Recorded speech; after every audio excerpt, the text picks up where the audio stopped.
Today I get to go to the West. My host there is not exactly a national name, but she's got a fascinating life story, and more importantly, she's an excellent cook. Her name's Louise Pratt, and she's a young West Australian Labor senator. So when planning this dessert, I had to keep in mind that it had to weather a 5-hour flight to Perth. So I've decided to go for a dessert known in the trade as an Italian summer pudding. It's sort of like a cross between a tiramisu and one of those bready, berry summer puddings that you see.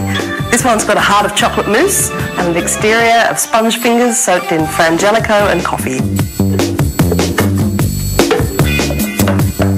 One of the really interesting things about Louise Pratt is that she's always lived and campaigned very openly as a lesbian. But due to a series of intervening circumstances, she now finds herself with a boyfriend. Sounds confusing, I know, but it will become clear. See, this is now ready for anything, including a lengthy flight to Perth and Senator Louise Pratt.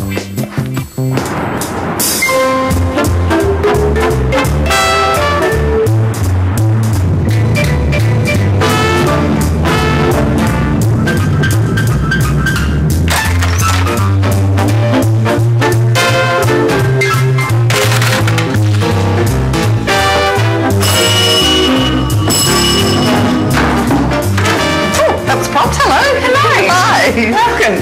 Thank you very much. Come in. I shall. That's the plan.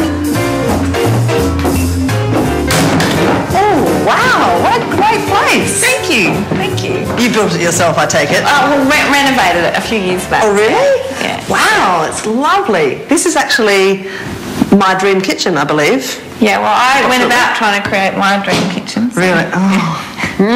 Wow, there's heaps of space, good equipment. Yeah, it's good. Now let me... Speaking of equipment, now I brought some wine. I, of course, am slightly not able to enjoy as much of it as I otherwise would. I will certainly enjoy it, and it's good to see it's good West Australian. Look, I know what you people are like. I was too scared to bring anything else. Yeah, I would kick off with some mineral water. Would be great. Thank you very much. Oh, cheers. Cheers.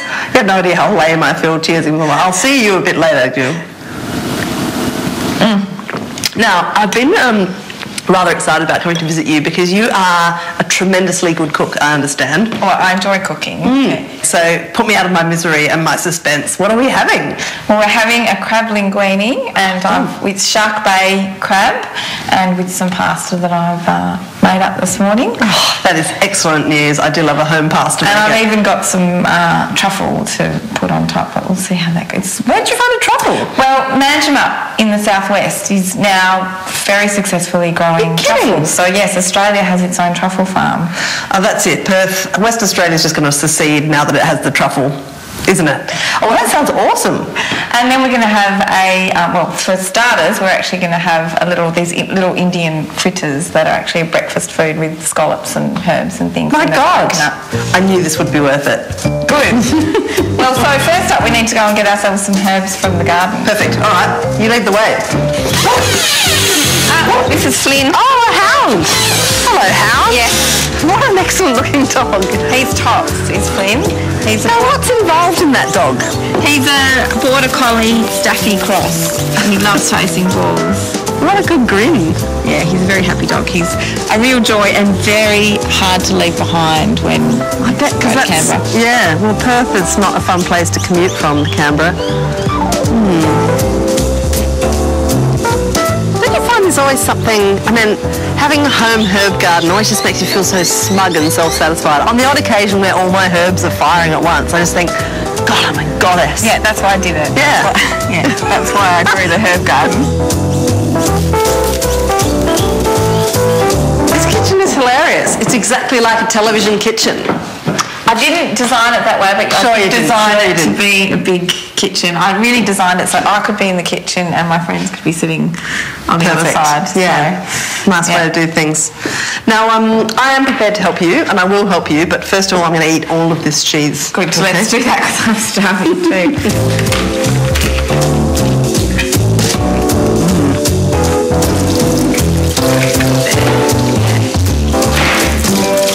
The Senate, what, 4 years now? Yeah, I'm coming to the end of, well, pre-selection coming up, and... is that going to go okay? Absolutely. We've got it stitched up? Well, it's always a nerve-wracking time, but yeah, I think I've got the support there. Yeah. Is the commute killing you? I mean, have you found that hard to adjust to? Yes, absolutely. There's no doubt that the commute is a very difficult thing, as is chopping onions. Well, that's why you West Australians all end up going a little mad in Canberra. Yeah, look, I hate Mondays because the time difference on a Monday is an absolute killer. That's why they put all the legislation through for things that are bad for West Australia, like mining taxes. They all go through on a Monday. You people are all napping. You've got to work that out, honestly. Some of them are superhuman. I have to confess, I'm not. I need a good night's sleep. So you used to work for Carmen Lawrence, didn't you, before you were in... Yeah. She was fantastic to work for. Really inspiring. I'm assuming that I'm just picking this, yeah? No, it's a bit of stalk's all good. I'm happy for you to... Yeah, lots of stalk. It's only going to get fried up, so... Oh, okay. Lots of stalk is good. All right. I'm just sort of going, I'm looking useful, but I'm actually not being super... Oh no, you're crying already. I haven't even asked you anything. Excessive. Oh no. So what were you, when did you work for Carmen? I worked for Carmen before going into state politics. Right, okay. And that was that straight from uni, or were you... Oh no. No, it was a few... I mean, I'd been working It was a very affecting time for you, obviously. Well, actually, it was quite affecting because I worked for Carmen during her court case that came out of the Market Commission. And that must have been a very weird time, not only just in the public eye because, you know, obviously she was on trial, but also because there was a lot of division within the ALP at that time, wasn't there? Particularly in Canberra, like people felt that Paul Keating was kind of hanging on to her and should cut her loose. There was a lot of that in the ALP, wasn't there? Yeah, look, it was, but, you know, I always knew Carmen would come through it, as she did, but it was pretty extraordinary to watch. So what's happening with this? This coriander is going into a sort of this batter sort of stuff. Yes, that's right. Sounds intriguing. Let's get that out. I've got it. It's a mixture of, it's called urad dal, I think, and probably Indian people will be watching and tell me that I've pronounced that completely wrong. I'll give out your elected office address in a minute so that the angry Indian correspondents can be directed there. It's got rice flour and lentil mix and stuff. Right. You're on a lot of committees. Senators do a huge amount of committee work. I've done some really interesting inquiries, one of which was the rights of donor-conceived people to know their origins. Right. That was really interesting, particularly for me as someone who's done a lot of work campaigning for single women and lesbians to have access to reproductive technology. That thing where people really need to know where they've come from is really important. And is that sort of, I mean, because you didn't know your own father at all, really, did you? I last saw him when I was kind of 6 years old, and I didn't see him ever again until I kind of got the phone call to say that he passed away. Really? Yeah. And how old were you then? It was actually right before I went into the Senate, and he was living in a flat just around the corner from here. And you didn't know? I didn't know. Wow. And I think those identity issues are my interest in like an inquiry like that in terms of people knowing where they come from biologically and my empathy for wanting to get to the bottom of those issues is certainly connected to my own personal experience. And so did you feel his absence when you were growing up, or was it kind of more when you found that he died that it was an absence that opened up for you? Well, the questions were always there, but I had a terrific stepfather. Yeah. But I had to ask myself the question, and I probably didn't answer it in the way that I should have. I said, "I'm okay. I don't need to go and find him." When, in hindsight, I think I probably should. You should have. Yeah. And so, did you find much out about him after he died? Yeah, he was clearly a very interesting person, and it's one of the it's kind of an amazing thing to go from your last memory of someone being as a child to being an adult going into their life. As my sister and I cleaned out his flat and he had Alcoholics Anonymous kind of books and stuff like that. So, I mean, it gave me some insight into my mother's estrangement from him. To what extent has that influenced the way that, or changed the way you think about children and their parents and the need for identity and to be familiar with the people who kind of gave you life? I think it means that you do need to be familiar with them, but I also know from having a terrific relationship with my stepfather that family is as you make it, and that's been really important to me in my gay activism as well. Right, and that was, I suppose, the beginning of your political activism, wasn't it, on same-sex rights? Yeah. Well, I joined the ALP before that, and funnily enough, it was actually Brian Gregg, the former Democrat senator. He was the Democrats' leader for a while. I mean, they all got to go, but he got to go while they were trying to decide who to make the leader permanently. He was quite a good leader, I thought. Yeah, he got me involved in lesbian and gay politics, and he was actually an ALP party member at the time, and I don't think he had much confidence that someone who was out could get pre-selection. Right. So I was really pleased to be able to prove him wrong. Right. Yeah. All right, so you might have to get frying. Sure, I'm always happy to get frying. Got to deal with the pasta tree over here. Oh, look, that's like a moving work of art. Yeah, well, let's hope it tastes all right.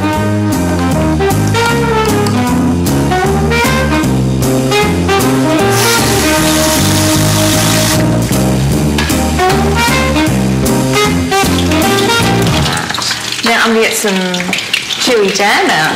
It's pretty much all tomato, sugar and chili. Yeah. Do your Senate colleagues know you make jam? Well, they will now. Okay. But be very discreet about it up till now. Look at your presentation. It's just like a restaurant. Don't overdo the jam because it's quite spicy. I don't want any more tears, from you. Oh my goodness. That is really very, very good. Okay, Louise, you have work to do over there. All right, and then I have work to do here. These really are completely sensational. See, now I'm having a bit of a Pratt moment because this chili is getting to me. Quick, ask me about something emotional. Aren't you emotional at the moment anyway? You're right, I'm a powder keg of emotion. Oil or butter? Oil and butter. Oil and butter, I think, but we'll start with the butter. Excuse fingers. So that's the spring onions with the parsley? Yep, spring onions and parsley, and I'm just going to stick in a little bit of lemon thyme. And then I'm going to grab our crab out of the fridge. Can I get it so that I can poke around in your fridge? Yes, you can. That orange container, just there. Oh, right, okay. So it's not still kicking? No, I didn't want us to spend hours kind of wow.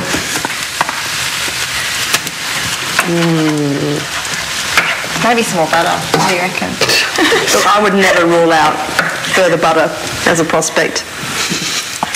Did you learn any of this in the Girl Guides? You were a Girl Guide, I read that. Yeah, I got my camp cooking badge in the Girl Guides, which means you can for your, I assume for your homemade tagliatelle with crab and mixed herbs. I think it was custard powder on... That sounds more like it. Yeah. 2 minutes noodles.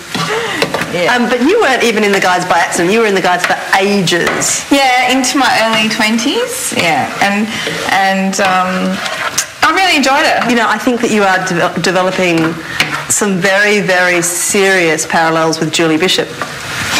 Because she ran away from home to join the Brownies. And she also grew up on an orchard. Orchard, yeah, I know. I had hers was a cherry orchard. Oh yeah, that makes all the difference in the world. And that's it, is it? Does anything else go in? Well, our truffles. Here we go. It's a little bit brittle. Okay. Let's hope it tastes okay. I'm going to do a little taste test and then... All right, you tell me what it tastes like.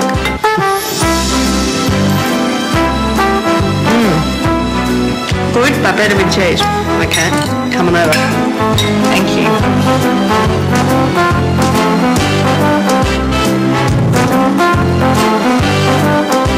Yeah, you've absolutely nailed that.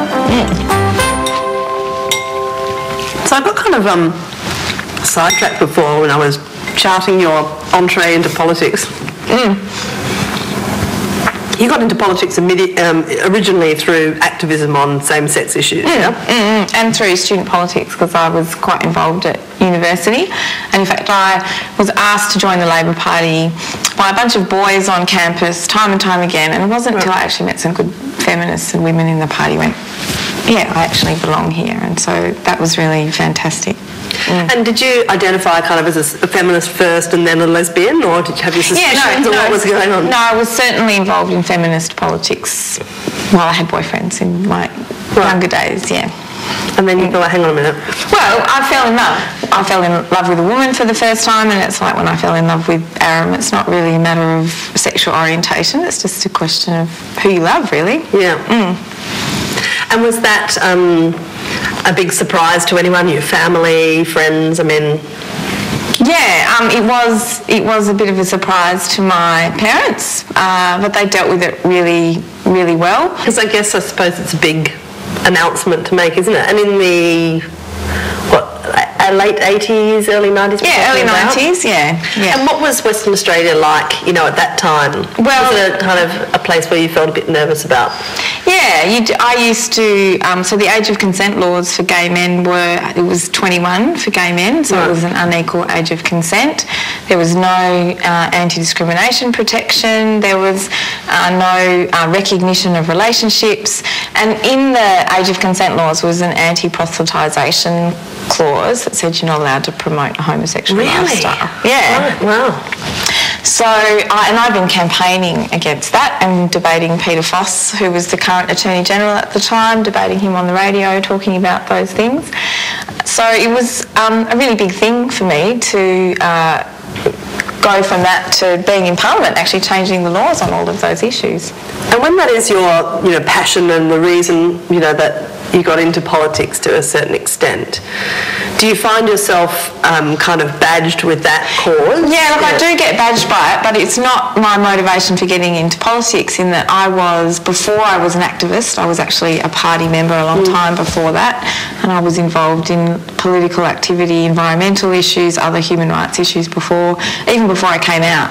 So, yeah, politics certainly came first for me, and it's always been an issue wanting to address inequality in society, and really I think because I'm an atheist, just the idea that you only get one chance at life, and so does everybody. So if someone's got a really shitty, horrible life, we should all be cooperating to give everybody the best chance possible, because I think that's all you get.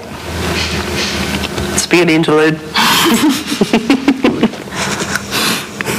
When you took off to the Senate, before you took off to the Senate, you had met and fell in love with a girl called Renee. Yes, that's right. Who did not stay a girl called Renee? Yeah, it was only about a year into our relationship when Renee, she wasn't comfortable in her body, and there were a few little things that kind of caused me to notice that. Well, what are the clues that your girlfriend wants to be? Well, the most gorgeous one was when Renee said to me one day, I'd really like one of those little soul patches here on my chin. I think it would be those little teeny beards. It'd be really cool to have a soul patch. And I'm like, what? It's not a regular lady thing. Wow, that's quite a tip-off. Yeah, it was a real tip-off, and it wasn't long after that where Aram kind of said, I think I've got a gender issue here that I need to deal with. Is that a hard conversation to have? Oh, look, it was a very gradual one that we kind of went through over time. When you love someone, when they're not comfortable or when they're not happy. So yeah, and it was pretty clear that Aram was dealing with something, and that it was identity related. It took a while to kind of figure out, yes, it was gender. I don't even know where to begin to ask how this works, because, you're a lesbian, you love women, right? And what, do you have to hand back your card now, or...? Well, I was on Talkback Radio a few months ago where someone said, so what are you, Louise? What are you now? And I'm like, I don't know, you tell me. And that's kind of where I leave it. Is that it? Because identity is such a big thing, isn't it? You know, and you find a community with people with whom you identify. I'm not saying that's the beginning and end of who you are, but it's an important part, isn't it? Yeah, look, I still very much identify with the gay community and the lesbian community. I'm very comfortable with where I'm at, and I think there was part of us that kind of would have liked to have been private, but I was already an out lesbian in politics. Yeah. And so when Aram transitioned, it couldn't help but be a public thing, I guess. So we had to find a way of being out about that and handling it. So, and how did you work that? I mean, how did you plan it? Oh, it was, it's not really something you plan because you're going through all of the kind of changes, etc. But we were really lucky. We had a good, strong support base in the ALP who, I suppose, were patient with me in kind of dealing with the fact that Aram was transitioning really right before I went into the Senate. How does it work in Canberra at the sort of spouse days and so on? Yeah, look, I think to most ordinary people, they meet us as a couple, and that's what they see there. So then they just assume that we're a heterosexual couple, and that's terrific because I'm a woman and he's a man, so it's actually good to be read and seen in that way. And the physical changes that happen, were they, I mean, like to be, sorry, I'm being nosy, you can tell me to just butt out any time and we'll go back to the spaghetti. But what's it like to see someone that you're so intimate with changing like that? Yeah, look, it's pretty significant, but it's also gradual. So it's kind of a journey that you go through together. Over what, a year or how long? Yeah, it does. It took, I think, significantly about a year, but you notice the changes straight away because testosterone has actually a big psychological impact on people. So what? Well, Aram finds it more difficult to cry now. Really? Yeah, much more difficult to cry. And that doesn't mean that he's not feeling things as strongly as I might be feeling them. And so it was one of those things, kind of as a feminist, where you kind of say to yourself, I've always kind of said, well, men and women, they're much the same. But, I think biology really does play a difference. I mean, we're all equal and we're all equally meritorious, but boys and girls are certainly different. You are in the best possible position to comment on this. When he gets a cold now, is it worse? Yeah, it's definitely so he gets man flu. Yeah, Aram definitely gets man flu, yeah. I spotted a picture. Can I grab the picture from Yeah, of course. Because, of course, consistent with the aspirations of those years ago, he now has a beard. Yes, and a lovely little soul patch. I know. Yeah. And I'm thinking that, when you sign up to the lesbian club, beard rash is probably not one of the things that you think you're going to have to worry about, is it? That did take a little bit of getting used to, but he has a lovely soft beard. But that was quite a change. But can you get married now? Yes, we can now get married, but I won't get married until everybody can. Right. Yeah, and that's because Aram's now able to be legally recognised as male. Yeah, because he was involved in helping with the High Court case. Yeah, he's been really involved in changing the laws and kind of in legal challenges to make sure that people are able to have their gender recognised. So how's the whole same-sex marriage debate been for you? I mean, you are in a position now where you could troop down the aisle at a moment's notice, but... Yeah, look, it was really hard. The hardest part for me was before we changed our policy and I was... the ALP? Yeah, and I was forced to vote against marriage equality in the Parliament.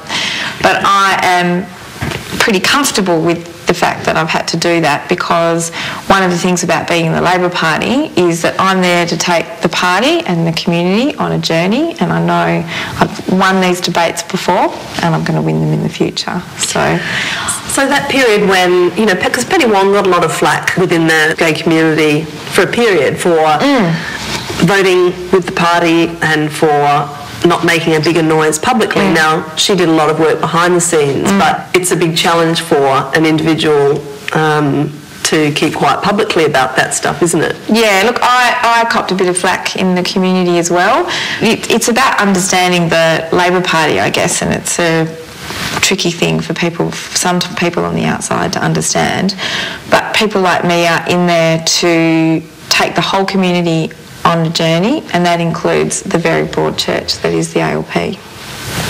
So tell me about, I'm fascinated, you must be one of very few politicians who has had the good fortune to be in government throughout their whole career. That's kind of unusual. I look at some of your senior colleagues, you know, the Wayne Swans and the Julie Gillards and the Kevin Rudds even, and the Stephen Smiths, Nicola Roxons and so on, who spent their formative years in opposition, and pretty discouraging opposition at that, and then finally kind of got a chance to be in government. Yeah. Do you think they are culturally different as politicians because they've had this sort of long period in opposition? There's no doubt that opposition is pretty scarring, but good governments need to be disciplined. I don't like it when people bitch about each other and kind of say things that really should be kept behind closed doors, as we have done in some of our leadership debates. And I think that is a discipline of government should be to leave that stuff behind. I mean, you've obviously a bit dark about it, frankly. Has the experience of government at a federal level been a disappointment because of those factors for you? Oh, look, I don't think there's anything to do. There's no perfect political scenario or perfect political arrangement. I mean, I don't ever expect it to be easy, and yeah, you know that when you sign up for it. What's the thing you love about it? Oh, I love the diversity. I love taking a West Australian voice to Canberra. I love the capacity to stick up for people who need a voice. The work that I get to do, for example, with Kimberley Indigenous communities is wonderful. And, you know, working with them and going into their communities, it's like going to another country sometimes. It's such a world away from Canberra, and such a privilege to be invited into their communities. And I just want to keep plugging away on those kinds of issues to help make a difference. Are you ready for some dessert? I certainly am, Annabel. All right, I'll get on to that.